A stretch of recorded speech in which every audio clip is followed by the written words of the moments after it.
ನನ್ನ ಹೆಸರು ಗೀತಾ ಅಂತ ಅಂದ್ಬಿಟ್ಟು ನಾನು ಮ್ಯಾಂಗ್ಳೂರ್ ಯೂನಿವರ್ಸಿಟಿ ಪ್ರೆಸೆಂಟ್ ಮಾಡ್ತಿದ್ದೀನಿ. ಮಿಕ್ಸ್ ರಿಲೇಯಲ್ಲಿ ಈಗ ಪಾರ್ಟಿಸಿಪೇಟ್ ಮಾಡಿ 3rd ಪ್ಲೇಸ್ ಆಗಿದೆ. ತುಂಬ ಖುಷಿಯಾಗುತ್ತೆ. ಮ್ಯಾಂಗ್ಳೂರ್ ಯೂನಿವರ್ಸಿಟಿಯಿಂದ ಪ್ರೆಸೆಂಟ್ ಮಾಡ್ತಿದ್ದಾರೆ ಇಲ್ಲಿ ಆಲ್ ಇಂಡಿಯಾನ. ತುಂಬ ಖುಷಿಯಾಗುತ್ತೆ. ಮ್ಯಾಂಗ್ಳೂರ್ ಯೂನಿವರ್ಸಿಟಿ ಅನ್ನೋದು ಒಂದು ಟಫೆಸ್ಟ್ ಯೂನಿವರ್ಸಿಟಿ ಆಗಿದೆ ಇಂಡಿಯಾದಲ್ಲಿ. ಅದರಲ್ಲಿ ನಾನು ಪಾರ್ಟಿಸಿಪೇಟ್ ಮಾಡ್ತಿದ್ದೀನಿ ಅನ್ನೋದು ತುಂಬ ಖುಷಿಯಾಗುತ್ತೆ. ಇದು ಸೆಕೆಂಡ್ ಟೈಮ್ ಮ್ಯಾಂಗ್ಳೂರ್ ಯೂನಿವರ್ಸಿಟಿನ ಪ್ರೆಸೆಂಟ್ ಮಾಡ್ತಿದ್ದೀನಿ. ಪ್ರತಿಯೊಬ್ಬರ ಜೀವನದಲ್ಲಿ ಒಂದೊಂದು ಕಥೆಗಳಿರ್ತವಂತೆ, ಅದೇ ರೀತಿ ಸ್ಪೋರ್ಟ್ಸ್ಗೆ ಸಂಬಂಧಪಟ್ಟ ನಿಮ್ಮ ಜೀವನದಲ್ಲಿ ಕಥೆ ಏನಿದೆ? ನನ್ನ ಲೈಫಲ್ಲಿ ಬಂದುಬಿಟ್ಟು ನಾನು ಚಿಕ್ಕಳಿಂದನೂ ಸ್ಪೋರ್ಟ್ಸ್ ಮಾಡ್ತಿದ್ದೀನಿ. ಬಟ್ ನನಗೆ ಡೆಡಿಕೇಶನ್ ಸ್ಪೋರ್ಟ್ಸ್ ಇಷ್ಟೇ ಅಂತ ಹೇಳಿ ಗೊತ್ತಾಗಿದ್ದೆ ನಾನು 8th ಆಳ್ವಾಸಿಗೆ ಬಂದಿದ್ದೀನಿ. ಈಗ ಸೆಕೆಂಡ್ ಇಯರ್ ಡಿಗ್ರಿ ಇದ್ದೀನಿ, ಇಲ್ಲೇ ಆಳ್ವಾಸಲ್ಲೇ ಓದ್ತಿದ್ದೀನಿ. ಅದಕ್ಕೆ ತುಂಬ ಆಳ್ವಾಸಿಂದ ಎಕ್ಸ್ಪೀರಿಯೆನ್ಸ್ ಆಗಿದೆ. ತುಂಬ ಕೋಚಸ್ ಸಪೋರ್ಟ್ ಎಲ್ಲ ತುಂಬ ಇದೆ.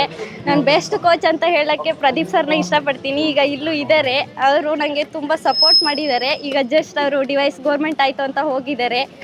ನಂದು ಲೈಫಲ್ಲಿ ಇಂಜುರಿಗಳು ಅಂತ ತುಂಬ ಫೇಸ್ ಮಾಡಿದ್ದೀನಿ. ಫ್ರಂಟ್ ಐಸ್ ಟೇರ್ ಆದಾಗ ನಾನು 1 ಇಯರ್ಕ್ಕಿಂತ ಜಾಸ್ತಿ ರೆಸ್ಟ್ ಮಾಡಿ ಮತ್ತೆ ರಿಕವರಿ ಪಡ್ಕೊಂಡು ಈಗ ಈ ಪೊಸಿಷನಲ್ಲಿ ಬಂದಿದ್ದೀನಿ ಅಂತ ಹೇಳಕ್ಕೆ ತುಂಬ ಇಷ್ಟಪಡ್ತೀನಿ. ನಿಮ್ಮ ಜೀವನದಲ್ಲಿ ಮೋಟಿವೇಟರ್ ಅಂತ ಯಾರಾದರೂ ಇದ್ದಾರಾ? ನನ್ನ ಪೇರೆಂಟ್ಸ್ ಅಂತ ಹೇಳಕ್ಕೆ ಇಷ್ಟಪಡ್ತೀನಿ ಜಾಸ್ತಿಯಾಗಿ. ನನ್ನ ಅಣ್ಣ ತಮ್ಮ ಆಗಿರಲಿ, ನನ್ನ ಅಪ್ಪ ಅಮ್ಮ ಮತ್ತು ನನ್ನ ಕೋಚ್ ಅಂತ ಹೇಳಕ್ಕೆ ಇಷ್ಟಪಡ್ತೀನಿ. ನೀವೀಗ ಸ್ಪೋರ್ಟ್ಸಲ್ಲಿದ್ದು ಸ್ಟಡೀಸ್ ಮತ್ತು ಸ್ಪೋರ್ಟ್ಸನ್ನು ಹೇಗೆ ಬ್ಯಾಲೆನ್ಸ್ ಮಾಡ್ತೀರಾ? ಸ್ಟಡೀಸ್ ಅಂತ ಬಂದಾಗ ಬ್ಯಾಲೆನ್ಸ್ ಮಾಡೋಕ್ಕಿಂತ ಜಾಸ್ತಿ ನಾನು ಸ್ಟಡೀಸ್ ಜಾಸ್ತಿ ಇಂಟ್ರೆಸ್ಟ್ ಅಂತೂ ಕೊಡಲ್ಲ. ಎಷ್ಟು ಎಕ್ಸಾಮ್ ಟೈಮಲ್ಲಿ ಮಾತ್ರ ನಾನು ತುಂಬ ಓದ್ತೀನಿ. ಬಟ್ ಎಜುಕೇಷನಲ್ಲೂ ನಾನು ವೀಕಾಗಿದ್ದೀನಿ ಅಂತ ಹೇಳೋಕ್ಕೆ ಇದಾಗಲ್ಲ. ಯಾಕಂದರೆ ಆಲ್ಮೋಸ್ಟ್ 80%ಕ್ಕಿಂತ ಜಾಸ್ತಿನೇ ನನ್ನ ಪರ್ಸೆಂಟೇಜ್ ಇದೆ ಅಂತ ಹೇಳೋಕ್ಕೆ ಇಷ್ಟಪಡ್ತೀನಿ. 2 ಬ್ಯಾಲೆನ್ಸ್ ಮಾಡ್ತೀನಿ. ಓಕೆ, ನೀವೊಬ್ಬ ಆಟಗಾರ್ತಿಯಾಗಿ ಬೇರೊಬ್ಬರಿಗೆ ಒಂದು ನಿಮ್ಮ ಸಂದೇಶವನ್ನು ಕೊಡುವುದಾದರೆ ಯಾವ ರೀತಿಯಾದಂತಹ ಸಂದೇಶ?